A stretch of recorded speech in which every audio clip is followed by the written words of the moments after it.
তুমি অগ্রগামী হও সেই চিরস্থায়ী জান্নাতের দিকে, যেখানে রয়েছে চিরন্তন সুখ। যা মন চাইবে তাই পাবে, যা আদেশ করবে তাই দেওয়া হবে। জেনে রেখো, দুনিয়ার চাওয়া পাওয়ার পূর্ণতার স্থান নয়, দুনিয়ার চাওয়া পাওয়ার পূর্ণতার স্থান নয়, দুনিয়ার চাওয়া পাওয়ার পূর্ণতার স্থান নয়। জান্নাতি হচ্ছে এমন জায়গা যা তোমার সব আকাঙ্ক্ষাকে পূর্ণ করে দেওয়া হবে।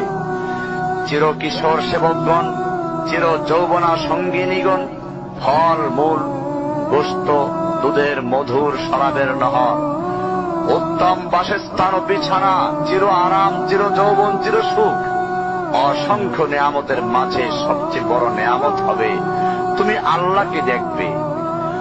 শুধু তোমাকে এটা বলাই যথেষ্ট মনে করছি, সবচেয়ে কম মর্যাদার যে জান্নাত লাভ করবে তা হবে দুনিয়ার 10টির সমান।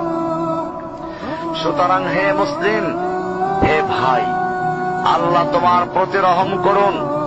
এই বার্তা তোমার কাছে পৌঁছার পর আশা করি তুমি তা তোমার পরিবর্তন এবং সংশোধনে যথেষ্ট হবে।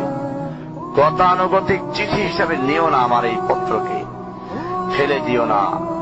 এটা ফেলে দেওয়ার নয়, আল্লাহর জন্য বলছি, এর দ্বারা নিজেদেরকে সংশোধনের চেষ্টা করো।